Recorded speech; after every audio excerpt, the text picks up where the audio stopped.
Hey, what's up, everybody? I'm hoping that you all can see me because of the way that the sun is. I'm not sure. I may have to turn my hat to the back. Maybe. I don't know. All right. So, as you all know, usually I am doing my Love and Light only on Sunday mornings, and that's been cool and that's been great. However, I just felt really led and really impressed to just come on live today. This is not something that I normally do. This is not something that always happens. You all know that. But I just felt like I needed to come on live today. It was just really impressed upon my spirit. So this is not Love and Light like we do on Sunday.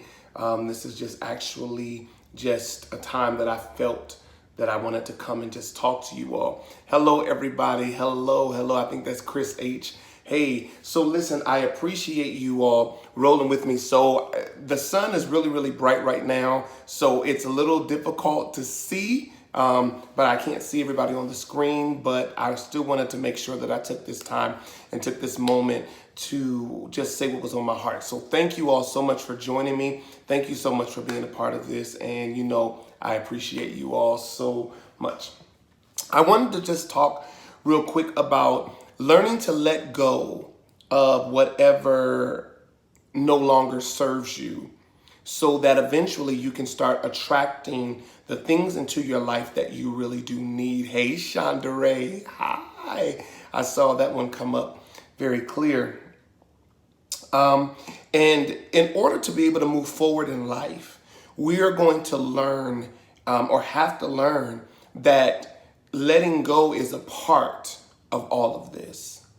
The only way that you're ever going to be able to move forward is when you learn how to let go. Hey, K-Mel, I see you. Hey. And it is imperative that we learn how to let go now so that we will be able to continue to move forward in the future. That is so important because so many of us get stuck. And I talked about that on Sunday about moving forward. But also with moving forward, there comes a letting go. We must learn how to let go of everything that no longer serves us. Everything that is no longer useful in our life, whether that is a situation or a person or a thing, we have to learn to let go. One of the things that I had to learn to let go in order to be able to move forward in life was religion. The way that I was raised, the way that I was taught, the things that my mother instilled in me, even as a young man when it came to spiritual matters, I had to learn how to let all of that stuff go just so that I would be able to find myself, learn myself, and be able to grow from there. And although it was not easy and it did not feel good, yet and still it was imperative for me that I would learn how to let the things that I was taught go that were no longer serving me. Things, and you would say, well, how do I know that it's no longer serving me? Hey, Barbara Hammond, how you doing? She always calls me King, so I read that. But hey, Barbara Hammond. But one of the things that I learned on how to know if something is no longer serving you is if it keeps you in an unprofitable cycle, it is no longer serving you. If it is not pushing you forward, if it is not causing you to become better, if it's not pushing you into your destiny, it is no longer serving you. If it is not causing you to grow and causing you to mature and matriculate and evolve, it is no longer serving you. So this video is not going to be that long, but I just really want to help somebody because so many times one of the hardest things for us to do in many cases is to let go. And I do suffer and I'm coming through separation anxiety, where anytime when someone or something leaves my life, there's a pain that I go through, and there's an emotional experience that I go through that is extremely difficult and extremely hard. And in the midst of all of that, I am always forced to let something go, but I want to come to a place to where I'm learning how to do it on my own so that the universe no longer has to force things out of my life, because if it stayed, I would never reach my purpose or my destiny. So I am excited because now I'm learning that if I let it go, then the universe won't have to remove it. And so the process to all of this is not easy, and we have to learn how to do this in order to be able to accomplish our divine purpose while we're here in this earth. Okay, so the number one way to let go of what no longer serves you so that you can receive the things that you actually want and need is you have to intentionally let go. Now, we say that, but the process and the pain of that is so much greater than what we could possibly know. It is not easy to let something go knowing that you're going to have to deal with the pain, whether that's the pain of loneliness or whether that is missing the thing or the situation. Many times it's time for us to let jobs go, and it's time for us to let relationships go, and it's time for us to let ways of thinking go or attitudes go, or even sometimes, even when it comes to family members, we have to learn how to let things go and people go and be willing to endure the pain of letting them go.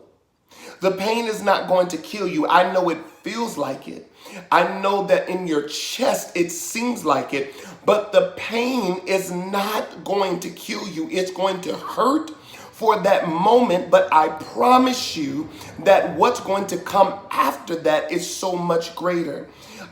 You know, one of the reasons why people stay in abusive relationships is because they don't want to have to deal with the pain of letting go. I promise you that has been my story time and time again. I would be in relationships that were no longer good for me, but I didn't want to deal with the pain of having to let go. But I promise you this, that if we learn to embrace the pain of letting go, we will get the lesson, because the lesson is always in the pain. The lesson is always in the pain. And if we would learn to embrace the pain to get the lesson. So you're not just embracing pain to embrace pain because the universe is so wicked that it just wants you to hurt, or God is so mean that God just wants you to hurt. No, we embrace the pain so that we can get the lesson. That's the only reason we embrace pain. I feel God. That's the only reason we embrace pain. We only embrace pain so that we can get the lesson out of it. Other than that, there would be no need to embrace the pain. Well, why do I need a lesson when I'm letting go? The number one reason why we need a lesson when we have to let something go, and remember the lesson is in the pain, the number one reason for the lesson is so that we don't do it again. That's the whole purpose. It's so that we will not make the same mistake again.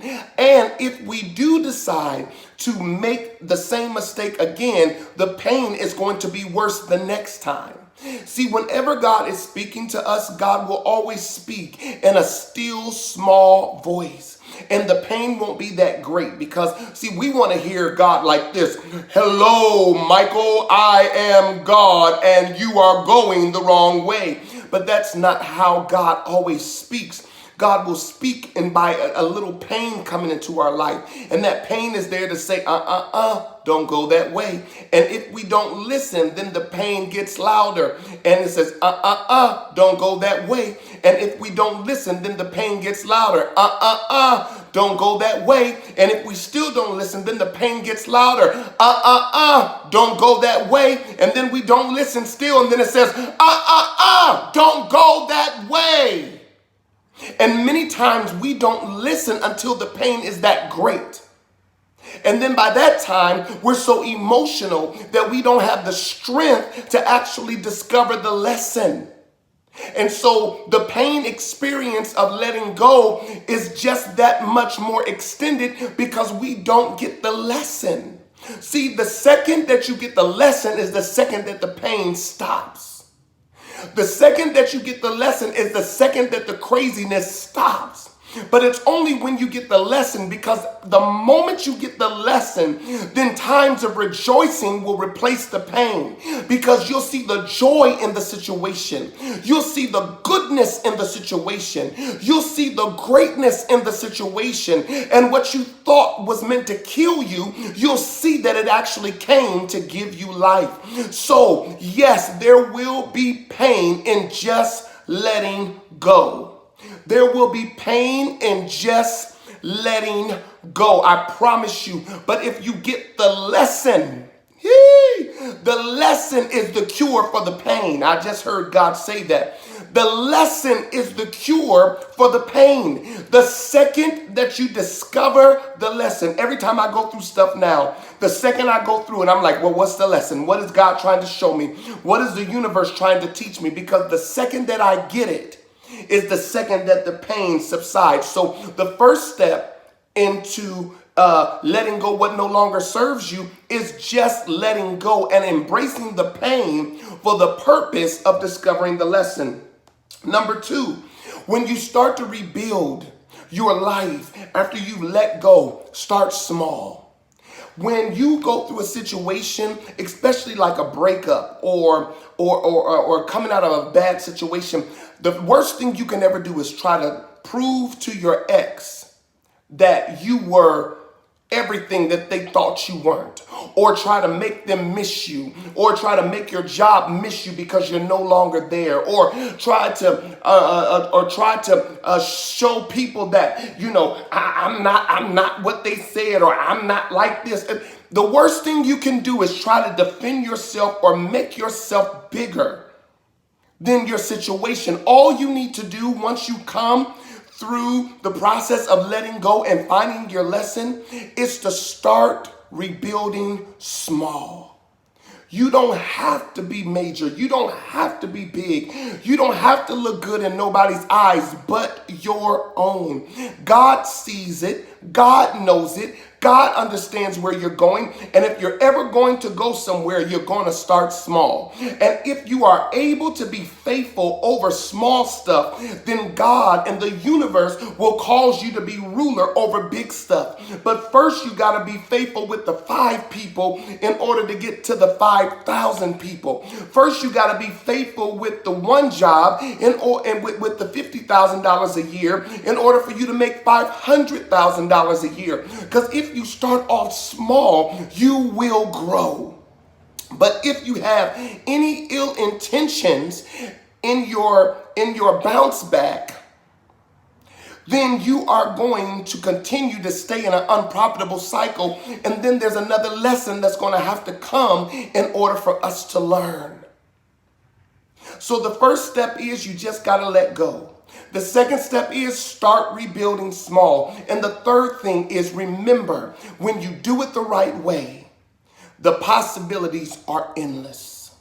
You can go where as far as you want to go. You can go where you want to go. You can do what you want to do. But you got to start the process right. No longer trying to prove things to people. No longer trying to get people on your side. No longer trying to get people on your team. Let go. Get the lesson. Remember, start building small, and remember that the possibilities are endless. You have everything in you that it takes in order to be great. You have everything in you that it takes in order to be wonderful and magnificent. You have everything in you that it takes in order to go to the next level. But in order for you to be able to accomplish these things, you're going to have to be willing to embrace the pain, to get the lesson, start rebuilding small, and keep in mind that there are endless possibilities and no limitations on your life. I hope I said something to help you. I hope I said something to encourage you. Continue to move forward and let go of what no longer serves you. Love and light, everybody.